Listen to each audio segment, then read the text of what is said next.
Hello दोस्तों, मैं हूँ राज और आप सभी का मेरी यूट्यूब चैनल राज में से स्वागत है। दोस्तों, आज जो मैं बताने जा रहा हूँ क्वेश्चन, ये आपका 16-17 तारीख को पूछा गया है और मैं इसके साथ साथ 18 तारीख के लिए कुछ क्वेश्चन ले आया जो कि आप जरूर देखेंगे। ये क्वेश्चन ऑलरेडी आए हुए हैं। अगर आपको लगता है कि अब नहीं है तो आप मुझे बताओ कि कौन सा क्वेश्चन आया। ये क्वेश्चन आए हुए हैं, चलिए देखते हैं। तो क्वेश्चन क्या है, कह रहा है कि 2 साल का साधारण ब्याज अगर 54 है, ठीक है, और फिर कह रहा है कि अगर ये सीआई अगर 66 है तो ब्याज दर के अगर समान है तो मूलधन बताओ। तो मुझे बताओ कि 2 साल का सीआई अगर 54 है, एक साल का कितना हो जाएगा, 27 हो जाएगा। फिर भी ये भी 27 होगा, ठीक है। अगर मैं इसकी बात करूं तो या तो अगर मेरे पास क्या क्या है, देखो अब यहाँ पे क्या समझ होगा, हम D2 निकाल नहीं सकते, क्योंकि अगर D2 अगर कहते हैं तो D2 हमारा इसका डिफरेंसेस मान लो 12 लेते हैं, ठीक है। तो पी आर चाहिए, मेरे पास आर भी नहीं पता है, पी भी नहीं पता, तो हम कैसे कर सकते हैं पी आर इक्वल है तो हमें समझना पड़ेगा ऐसे। अगर यहाँ पे 66 लेते हो, देखो ये 27 पहले साल में जाएगा और 27 यहाँ जाएगा, ठीक है। अब यहाँ समझने की कोशिश करिए, इसका घटाओगे तो 12 आएगा, यानी क्या हुआ 12 कि 12 हमें ब्याज का ब्याज मिला होगा इस जगह पे, ठीक है। तो 12 ब्याज का ब्याज मिला है, तो मुझे पता इसका कितना परसेंट हुआ ये। अब मुझे बताइए, अगर इसका परसेंटेज निकाले कि कितना परसेंट, ये 8 निकाल सकते हैं तो हमारा वहां से मूलधन निकाले, कैसे निकालेंगे 8, तो कहेंगे 12 आया है 27 पे और गुना 100 पे, ऐसे आया हमारा। तो 3 चौके 12, 3 में 27, यानी अगर देखा जाए तो ये आया हमारा कितना 44.44%, क्या है, ठीक है। यानी कह सकते हैं 4/9 मान लेते हैं। तो अगर इस हिसाब से आप सोचिए कि 400 और बटा 9 हमारा क्या है, इसके अगर मान लो ये परसेंटेज रेट है, ऐसे समझ सकते हैं कि 400/9% है।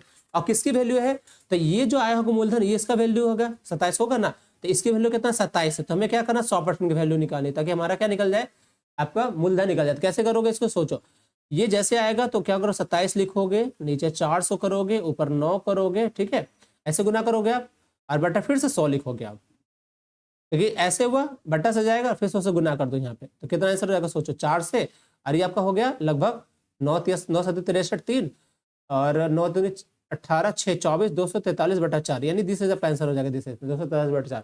ये आपका डेटा इसलिए होगा, अब हो सकता है कि जिस स्टूडेंट ने भेजा है मुझे पेज, हो सकता है उसको थोड़ा सा मिसमैच होगा, तो आप होगा, वैसे ट्राई लिख लेना। देखो इसलिए मैं, आप बोलते हो ना सर सेम नहीं, तो मैं सेम बता दूं, जैसा भेजा गया मैं वैसे आपको बता देता हूँ। चलो देखो इसको, कह रहा 3 संख्या का औसत 335, इनका औसत अनुपात जो है, इनका अनुपात इतना है, तो उसमें सबसे छोटी संख्या देखो 335, 30 संख्या का वैल्यू, ठीक है।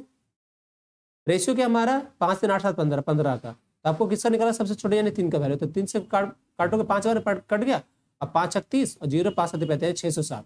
अगली क्वेश्चन देखिए, कारण एक नल किसी टंकी को भरता है 45 घंटे में, ये भरता है, दूसरा 2 घंटे में, तो दोनों मिलकर कितने बने, एक भरता है 45 घंटे में, दूसरा भरता है 2 घंटे में, कितनी आई वैल्यू 90 आ गया।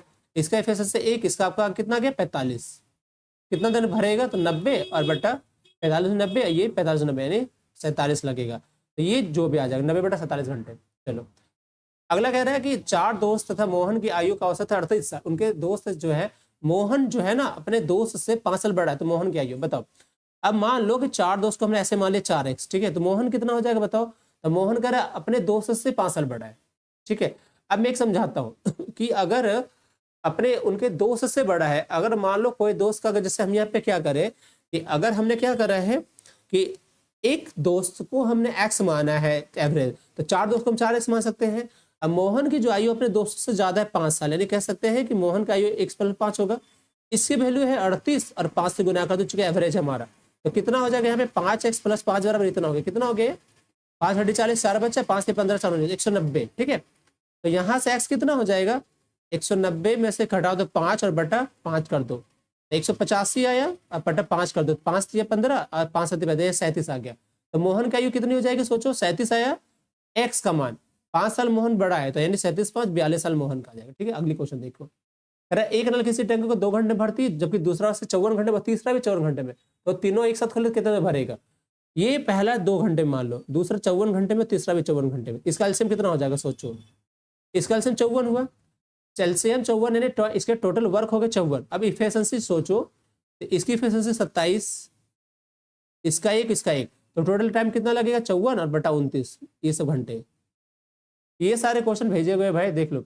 ये पूछा गया इसका प्रसार यानी विस्तार करना, इसकी वैल्यू क्या होगा, देखो a + b का होल स्क्वायर है तो a² होगा, a² मतलब 9a का whole square plus b² 3b का whole square plus c² 8c का एस, ठीक है, प्लस 2ab है ना, 2ab मतलब 2 गुना 9a गुना 3b प्लस 2bc, 2bc मतलब 2 गुना 3b into 8c plus 2ca, 2 गुना 8c इंटू 9b। अब इसको गुना कर दीजिए तो 9 में 81 स्क्वायर हो जाएगा प्लस 3 3 9b स्क्वायर प्लस तीसरा ले लो 8 8 64 c स्क्वायर प्लस ये कितना हो गया आपका होती है 27 27 दूनी 54 54 ab प्लस आपका 8 3 24 दूनी 48 48 bc प्लस आपका 9 72 दो 144 सी ए। ये आपका आंसर, दिस इज आंसर, ये आपका आंसर हो गया। ठीक है, आगे बढ़े। चलिए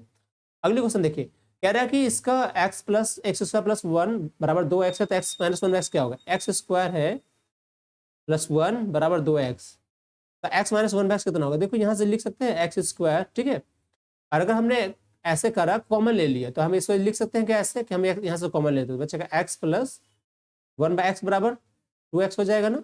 यहाँ से क्या हो जाएगा, खत्म हो गया। तो क्या बचा हमारे पास x प्लस 1/x बराबर 2। पूछा गया है x माइनस 1/x की वैल्यू कितनी होगी, तो आप सोच के बताओ मुझे कितना होगा। आपको पता है कि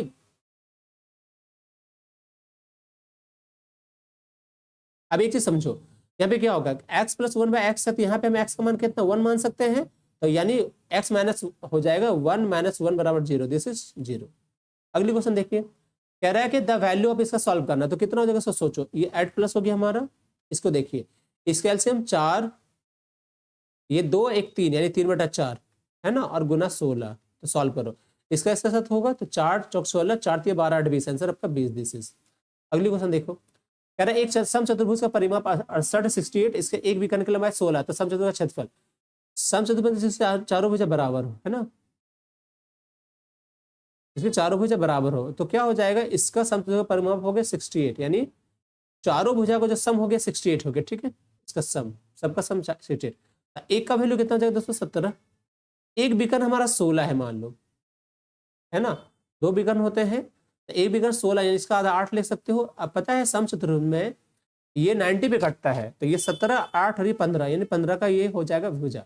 ठीक है, तो क्षेत्रफल क्या होता है, हाफ गुना विकर्णों का गुणनफल।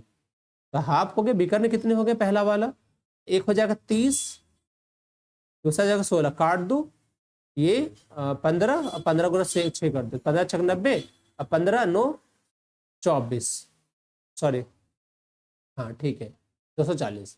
अगला देखो दोस्तों, ये क्वेश्चन हमारे थे अभी पूछे गए हैं, इसके बाद जैसे मिलेगा मैं आपको तुरंत बताऊंगा कि किस क्वेश्चन आज पूछा गया। ओके, चलिए मिलते हैं नेक्स्ट वीडियो में, तब तक bye bye, thank you so much.